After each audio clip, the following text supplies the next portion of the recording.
दोस्तों, आज की कहानी है एक सच्ची घटना पर।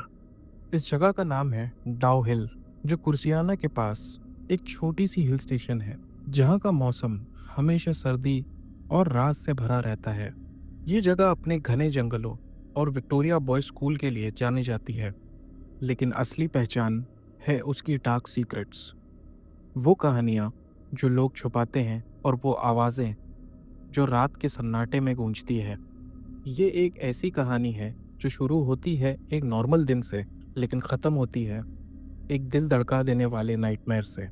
कहानी की शुरुआत होती है अर्जुन, जो 28 साल का एक फोटोग्राफर है, जिसका जुनून है अबैंडन प्लेसेस की तस्वीरें खींचना। डाउहिल के बारे में उसने सुना था, एक जगह जहां लोग कहते हैं एक हेडलेस बॉय का भूत दिखता है और जंगल में आवाज़ें आती हैं बिना किसी वजह के। अक्टूबर का महीना था जब मैंने डिसाइड किया कि वहाँ जाऊँगा। मेरे साथ मेरा दोस्त विक्रम, एक राइटर जो सुपरनैचुरल स्टोरीज कलेक्ट करता है। हम दोनों को लगा कि ट्रिप एक मस्त एडवेंचर होगा। कुछ तस्वीरें, एक नई कहानी और थोड़ी सी थ्रिल। कुर्सियांग स्टेशन पे उतरते ही एक अजीब सा वाइब फील हुआ। एक बुढ़ा कूली हमें दिखता है और बोलता है, डाउहिल जा रहे हो तो रात को वहाँ मत रुकना, कुछ ठीक नहीं है वहाँ पर। उसके चेहरे पर डर साफ था, लेकिन हमने सोचा ये बस लोकल लोगों की डरावनी कहानी है। हमने एक छोटा सा गेस्ट हाउस बुक किया था डाउ हिल के पास। शाम तक हम सेटल हो गए। गेस्ट हाउस का केयर टेकर मनोहर, वो एक बहुत ही चुपचाप रहने वाला आदमी था, जिसकी आंखों में कुछ छुपा सा लगता था।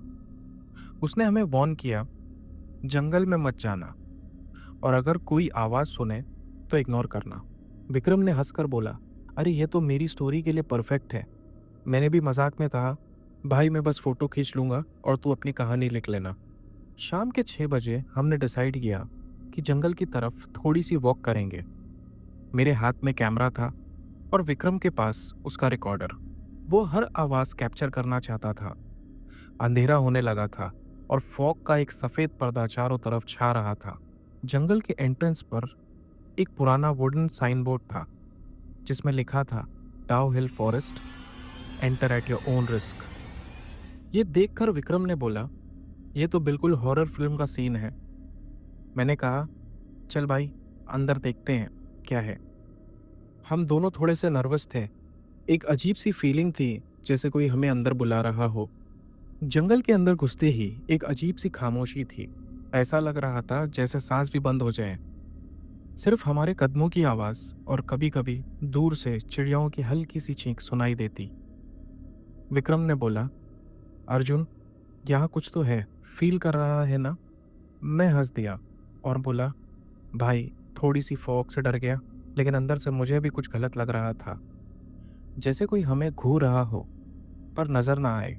हर पेड़ के पीछे एक शैडो जैसा लगता था, लेकिन जब टॉर्च की रोशनी डालते तो कुछ नहीं होता। कुछ देर चलते हुए हमें एक पुराना पत्थर का स्ट्रक्चर दिखा, शायद कोई टोम्बिया मेमोरियल, जिसका टॉप टूटा हुआ था। उसके पास जाते ही मेरा कैमरा का फ्लैश अपने आप ऑन हो गया और एक फ़ोटो क्लिक हुई। मैं चौंक गया। ये क्या था? स्क्रीन पे देखा तो फ़ोटो में सिर्फ फॉग ही थी, लेकिन उसमें एक शैडो सा दिख रहा था, एक इंसान जैसा, पर ब्लर्ड था, जैसे कोई तेज़ी से मूव कर रहा हो। विक्रम ने रिकॉर्डर ऑन किया और बोला, कोई आवाज़ सुनाई दी? पहले तो कुछ नहीं, फिर एक हल्की सी विस्परिंग आई, जैसे कोई दूर से बोल रहा हो, मत जाओ। आवाज़ इतनी हल्की थी कि दिल में एक डर सा दौड़ गया। हम दोनों एक दूसरे को देखे।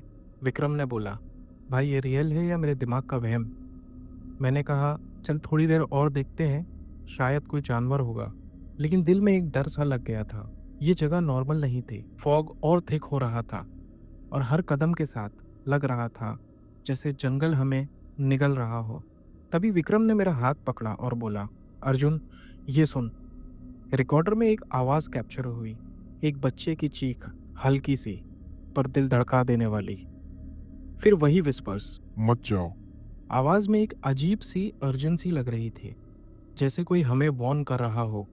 अब रात के 8 बज चुके थे और हम जंगल के अंदर और गहरे चले गए। फॉग इतना डेंस हो गया कि लगभग 10 फीट की दूरी तक कुछ नहीं दिखाई दे रहा था। जमीन से एक गीली सी स्मेल आ रही थी, जैसे सड़ी हुई लकड़ी या कुछ और। अभी विक्रम ने मेरा हाथ पकड़ा और बोला, अर्जुन वो देखो। फॉग के पीछे एक फिगर खड़ा था, लंबा, शोल्डर्स तक का, पर उसका सर नहीं था। मेरा दिल एक सेकंड के लिए रुक गया। मैंने कैमरा जूम किया, लेकिन स्क्रीन पे सिर्फ स्टैटिक दिख रहे थे, जैसे कोई इंटरफेरेंस हो।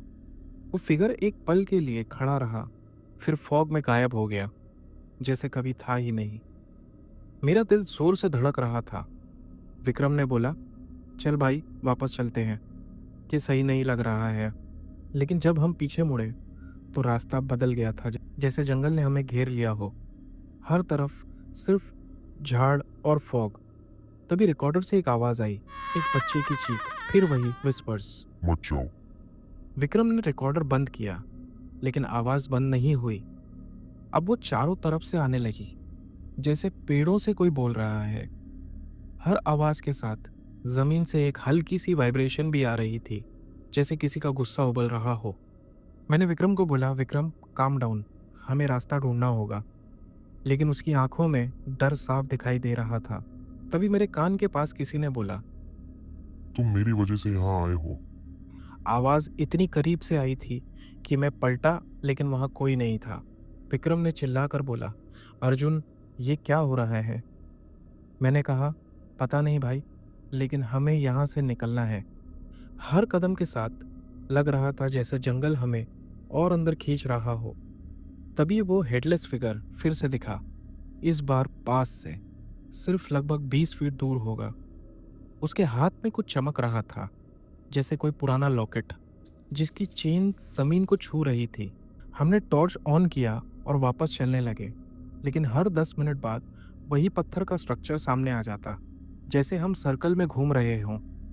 तो विक्रम ने बोला, ये जंगल हमें जाने नहीं दे रहा। मैंने कैमरे में कंपास चेक किया, लेकिन नीडल एक ही जगह पर अटकी हुई थी, तेजी से घूमती हुई। तभी रिकॉर्डर अपने आप चल पड़ा। इस बार एक डीप आवाज आई। तुमने मुझे बुलाया, अब मेरी कहानी सुनो।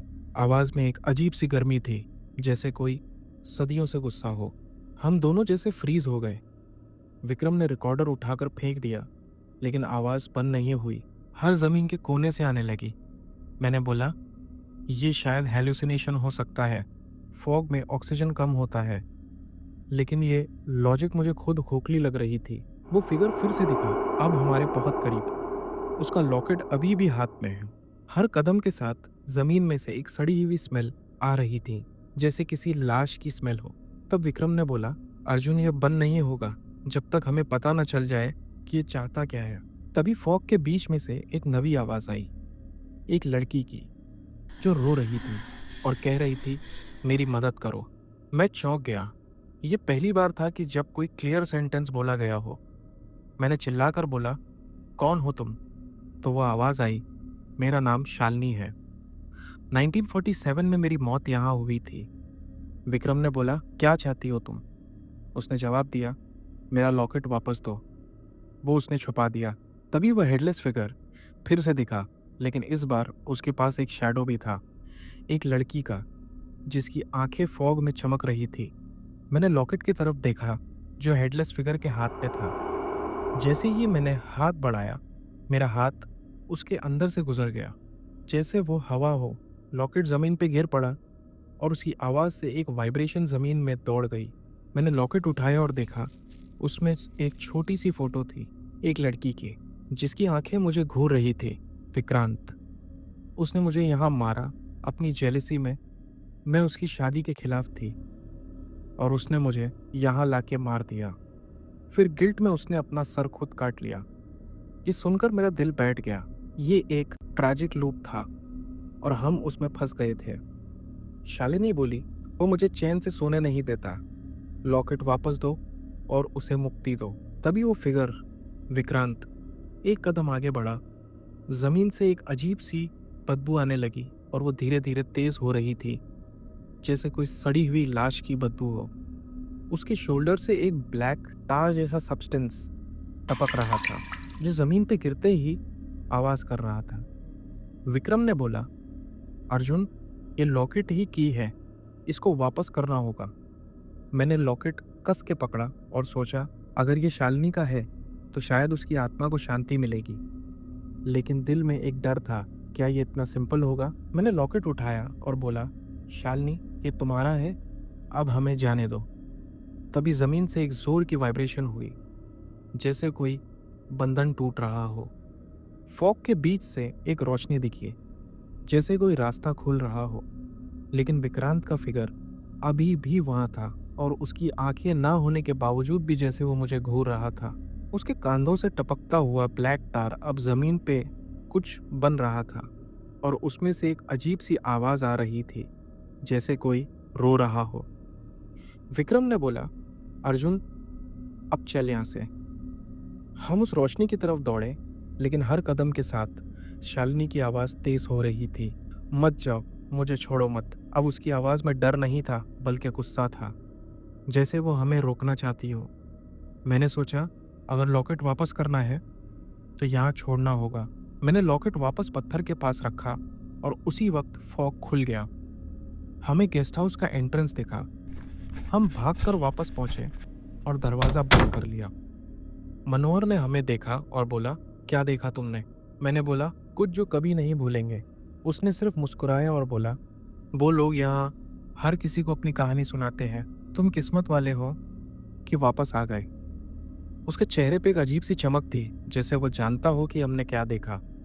वहाँ से वापस आने के बाद मैंने कैमरा चेक किया। सारी फोटोज ब्लैंक थी, लेकिन एक फोटो में वो लॉकेट साफ दिख रहा था, फॉग के बीच जमीन पे पड़ा हुआ, और उसके पास एक शैडो था, शायद शालिनी का। विक्रम ने अपनी स्टोरी लिखी, लेकिन पब्लिश नहीं की। उसने कहा, ये कहानी पढ़ने वालों के लिए नहीं है। मैं भी वापस कभी डाउहिल नहीं गया, लेकिन रात को कभी कभी मुझे वो विस्पर सुनाई देती है, तुम मेरी वजह से वहाँ थे। कभी कभी लॉकेट की चमक मेरी आंखों के सामने आती है, और विक्रांत का फिगर भी दूर फॉग में दिखता है। क्या वो सच था या हमारे दिमाग का एक खेल? ये सवाल आज भी मुझे सताता है। डाउहिल अब भी वहाँ है, अपने राजों के साथ, और शायद किसी और को अपनी कहानी सुना रहा हो। अगर आपको ये कहानी पसंद आई हो तो प्लीज़ चैनल को सब्सक्राइब करें और बेल आइकन दबाएं।